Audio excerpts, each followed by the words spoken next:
have to get on the run, get on the move. He was able to do that on that play and picks up a first down with a nice throw. They go play action here on first down. And going deep for Hill.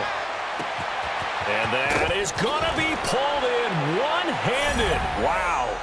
And he will take it on in for a Chiefs touchdown. Tyreek Hill, 58 yards. And the Chiefs are able to cut into this lead.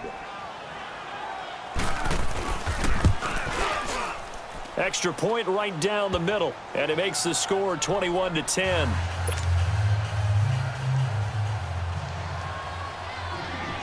Butker now to kick this one away.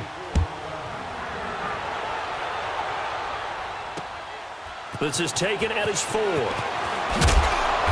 And he'll make it across the 20 as his guys will set up shop at the 23-yard line. And now out on the field, here comes Los Angeles. And the ledger for them so far looks pretty good, doesn't it? It certainly does. Touchdown, touchdown, touchdown. Not sure it can be much better than that. They've got to feel very good about the groove that they're in at this stage of the game. It's a loss of 4 there, bringing up second down. Sometimes with the running game, you've just got to stick with it. Look, it's the third quarter, no time to panic.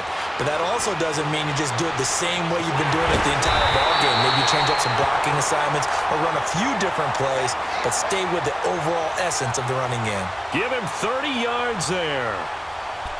And that last reception puts him over 150 yards now on the game, Charles. And now it's not just execution. It's not just performance. It's a mental aspect that's going on. Because right now, he's got the defense so much on their heels, got them looking at each other. Who's going to cover this guy, and what type of coverage can we put out there to try and slow him down?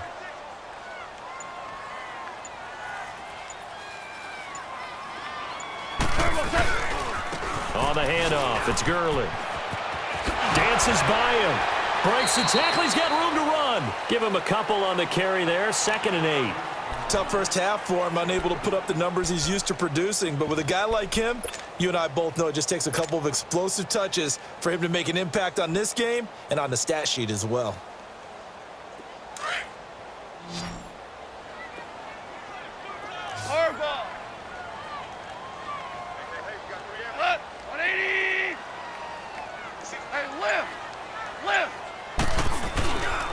Another carry now for Gurley. Trying to bounce it outside, but he's only able to get it back to the line of scrimmage. Officially no gain on the play, and they're left with a 3rd and 8. On 3rd down, they'll run it with Gurley.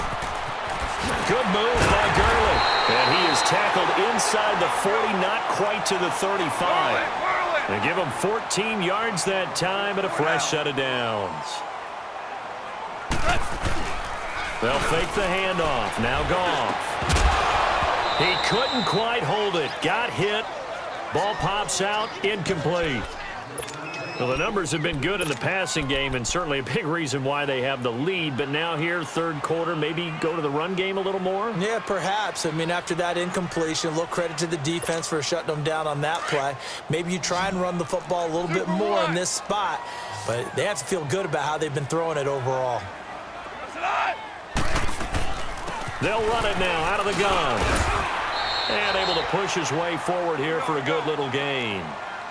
Dorian O'Daniel, 3rd-round pick in 2018, made the tackle. 3rd quarter and you've got the lead. You're not ready to go into that 4-minute offense to close the game out, but a running game can work. And he's going to be taken down. Goff is sacked. Allen Bailey with a big-time sack on 3rd down. And it'll be a loss of 7.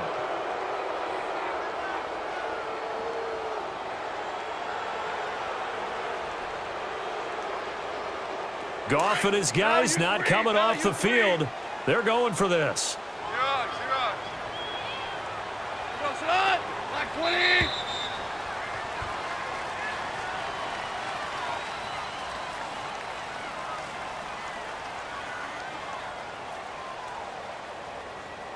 Back now in Los Angeles. It's the Rams out in front here. They've got control of the football as well as we get set for the 4th quarter.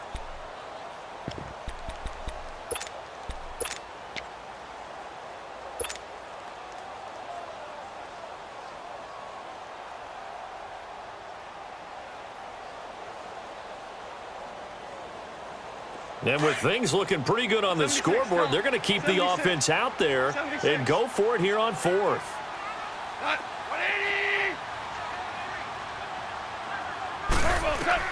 They go ahead and snap it. Gone. And that is incomplete. Eric Murray that time there to knock it away. And I am not sure, partner, there what the mindset was to go for it. I don't know. And some teams just feel that possession is the key to everything. They just want to have the football in their hands.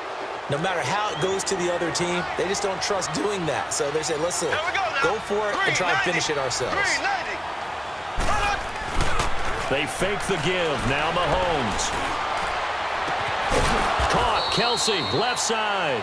And he'll have it past midfield almost to the 40 before being taken down. Great way to start the drive. 20 big ones and a first down.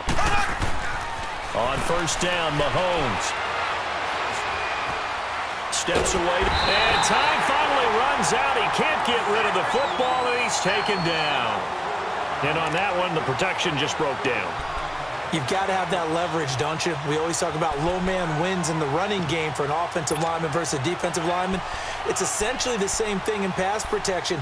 Get lower than that defensive lineman so that you can keep your balance and keep him away from your guy trying to throw the football.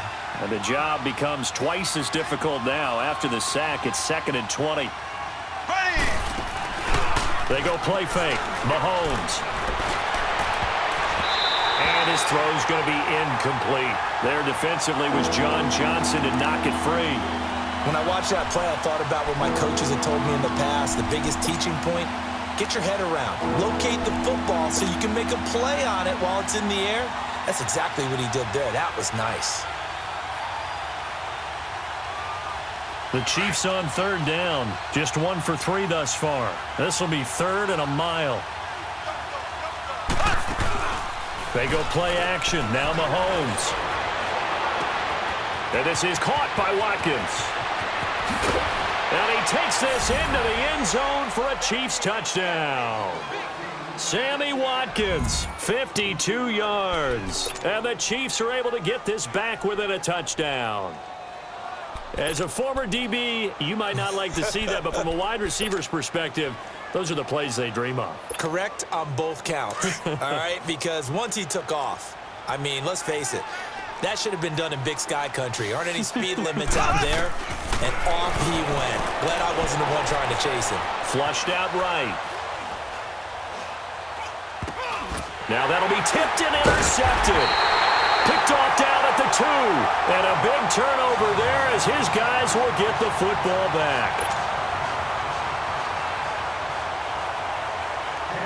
Butker now to kick this one away. And a fair catch signaled for and taken successfully.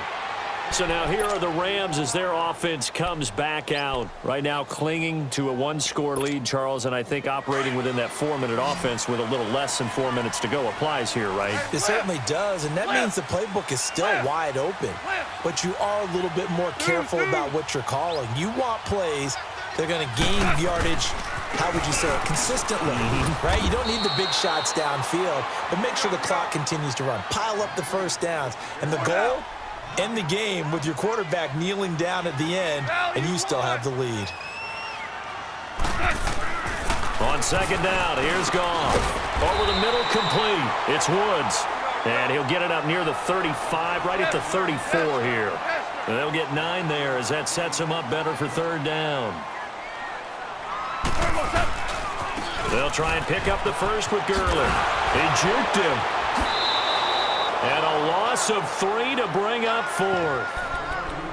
They won on 2 fronts there, so to speak, Charles. Not only do they stop him short of the first, they get him out of bounds and stop the clock. Yeah, they won. The offensive guys lost because they wanted to stay in bounds and have that clock run or force you to use timeouts. Instead, the defense won, as you mentioned, on both fronts.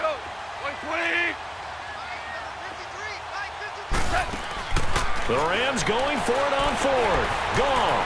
That's into the hands of Reynolds. And they get him down, but not before he takes it across the 40-yard line.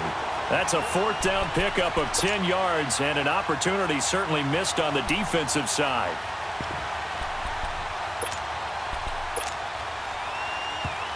Now here's a defensive timeout called by the Chiefs. It's just their first. They'll be down to 2 remaining as we step aside here in the fourth quarter. 2 first downs have them up to the 41 now for 1st and 10. Louis. Now Goff on 1st down. Out left, he's got it to Everett. And he'll be taken down at the 46-yard line. 5 yards on the catch there, brings up 2nd down. Well, they were unable to make anything really big out of that, but it's not a bad idea to find your tight end and give him an easy completion and keep moving things forward. Almost his bread and butter. It's a good running back dive play.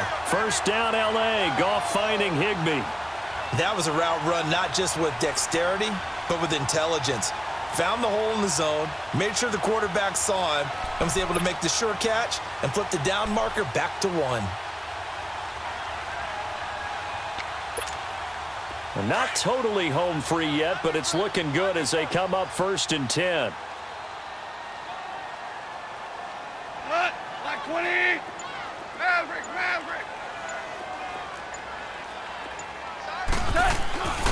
Back to the workhorse today. It's Gurley. And they go backwards here, losing yardage back at the 48-yard line. That's going to go as a loss of a yard, and it'll be 2nd down. Time for a break. We're back to see what happens after this. Louis. They'll stick to the ground game with Gurley. And he's going to fight his way forward here for a modest gain. And whistles, and we're going to have another stoppage of play as they call the timeout on defense with 1:53 left. Here we go. 180. Super. Now it's gone. Now he'll dump it underneath to his running back, complete. A gain of 8 and a 1st down. Tell you what, he's been able to put the ball in some tight spots all game long. That throw, no different. Yeah, a lot of people would call it a gutsy type of a throw. I think he looks at it as, I can do it, so it's not that big of a deal to me, and I'm going to keep firing. Goff in the offense with a 1st and 10, and he's hit on all 5 of his pass attempts on this drive so far. 180. Hey, Here comes a 20th carry for Gurley. And he'll lose yardage on the play back at the 37-yard line. The loss of a full 3 yards, and now it's 2nd down.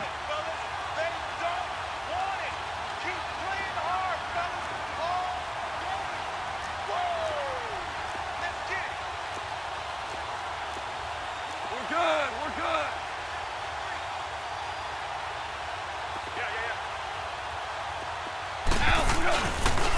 Again they run with Gurley. Takes this to the 32, maybe the 31, and then the defense rallying quickly after that broken tackle. Charles, why didn't they just take the knee there? You're asking the question that I'm asking as well, because we've seen a lot of football where coaches decide maybe they get a little greedy. I don't know if they're doing it for stats or for what reason. We've seen it happen in college, and how about in the NFL? The miracle of the Meadowlands. All they had to do was take a knee and the game was over. The Giants ran it one more time, ball popped free. Philadelphia picks it up and wins the game. What year was that? 1978. I think it was in November. Call it a gain of 11 yards, and that should just about do it. They'll run it now out of the gun. And he'll do a nice job here just to fight his way back to the line of scrimmage. And that one was relatively easy to see. I noticed that from up here. Yeah, it doesn't take a whole lot, does it? Sometimes you get multiples. What I always love on these offsides is when each side points at the other. Hey, you did it. No, you did it.